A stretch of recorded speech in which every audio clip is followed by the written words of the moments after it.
It's later May and the growing season is well underway here in Zone 5B, Central New York. What I thought I'd like to do in this video is focus on herbaceous perennial rhizome barriers and which plants have worked well for us in full sun, partial shade, different conditions, etc. So let me explain the rhizome barrier principle first, and then we'll get into some specifics. So many of you already know a rhizome barrier as a concept, so bear with me for a moment as I explain this to folks that haven't heard it yet. The idea is, imagine a plant-based solution to keep your lawn from creeping into a garden, or other runners from creeping into the other side. A lot of times people use plastic or aluminum buried into the ground as an edge to block the running of grasses or other plants, but it turns out you can use hardy, useful, long-lived perennial herbaceous plants to that end as well. What we're looking at right here as one example is the east side of a garden in the middle of our lawn, and these beauties every 2 to 3 feet are standard garden rhubarb. They've been here for 6 to 8 years, somewhere in there, and have kept this lawn more or less 100% from being able to creep into this garden. So we mow, it's a very clear line. I use an electric battery-powered push mower to mow underneath the leaves. Very easy to harvest that grass. And then we can harvest our rhizome barrier in the form of this rhubarb for all sorts of cooking and beautiful things like that. So this has worked really well. Rhubarb seems to prefer the most sun you can give it and better drained soil. I feel like I can kill them when I have them in too deep of shade or very wet conditions. In fact, as I look from the south end of this installation to the north, and you can see the shade gradient, we're now getting into the shade cast from a huge curly willow overstory off to the west. And the rhubarb that was planted a year or two after that first planting very much tapers off into the shade. You can see here on the very northern side, where it's an understory between the lawn and the trees, it fades enough in its potency that it actually stops becoming a very effective rhizome barrier. So rhubarb, excellent rhizome barrier in the full sun, well-drained position. A reasonable follow-up question to that is, well, what do you do then if you've got shaded conditions and you want a rhizome barrier? Well, here we're looking at sweet cicely, Myrrhis odorata, as an understory to this peach. I talk about this in another video about polycultures and guilds. And this plant does an amazing job at filling in the understory in the shade, and you can see there's grass, there's lawn on all the sides around it, and yet the grass has a very hard time of creeping in there. Now, unlike rhubarb, sweet cicely will disperse and spread by seed, but that's fine for me. I don't see that as being any sort of challenge under this peach, but it is not a standstill rhizome barrier as the rhubarb is, which really reliably stays in the same position year after year. Added benefit, the flowers on this sweet cicely, incredible for predatory wasps and other support insects for our overstory trees. Even shadier conditions in this area, we've got a guild which I talked about before, the blue false indigo bush, Amorpha fructicosa overstory, and a whole bunch of elder and currants as the understory. And in this case, I'm using sorrel as part of the rhizome barrier on the southern edge here.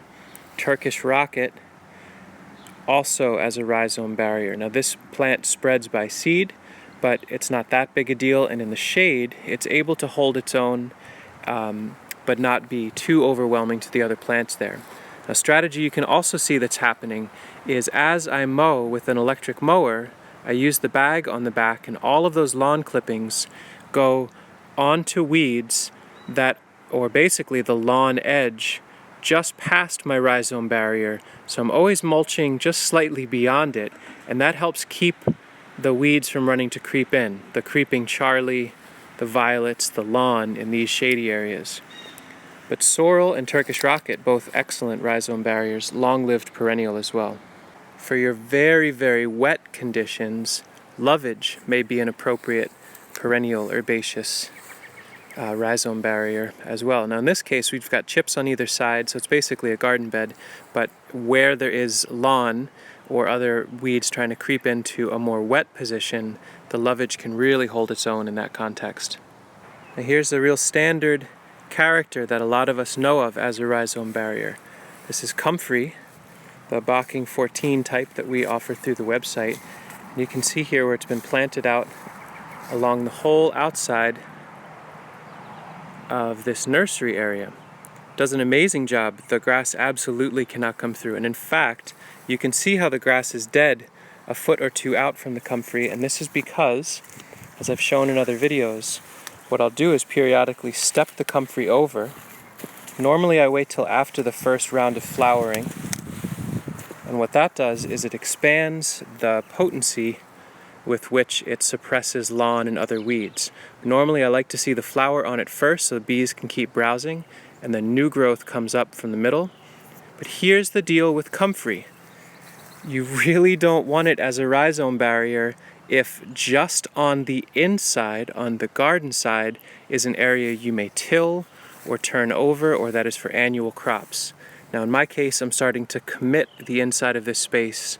You can see there's hazelnuts, I've got currant varieties and gummies and autumn olives that I'm propagating on the inside of this space through cuttings and seed collection.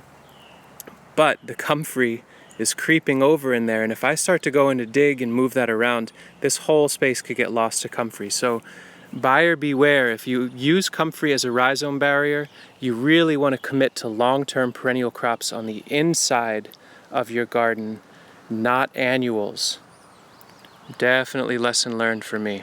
Here's an area we're going to talk about in more detail later. These are air prune beds for tree and nursery crop production. And on the edge of this space, the southern edge of this, there are a handful of characters that are growing, all providing rhizomatic blockages. This is a new character from the ones I've been showing so far. This is sea kale, Crambi maritima. This year it looks like it's poised to put on a really lovely set of flowers, hopefully lots of seed. Sea kale, having big broad leaves, deep taproot, it is a great rhizome barrier. But year 1, year 2, it's sluggish to get established, and you really need to keep on top of the grass encroaching or the weeds around it. Once it's there in a really solid way, these are 3-year-old plants. They can hold their own, you can mow tight to it and it works great, but be aware that if you try to do it right out of the gate, it needs some support. In fact, you'll see in this area, I just transplanted this crown this spring. It's doing just fine. I put some bricks so I don't mow over it. It's a little tricky way to do it. I should probably move those in a little further. But as I mow and collect clippings, I'll put them right along this edge, this boundary between it and the lawn. And after a year or two, it should be able to do a great job of holding the lawn back. I'd love to hear from you folks. What are some plants that you've employed to the end of keeping lawns or running weeds from encroaching on garden spaces?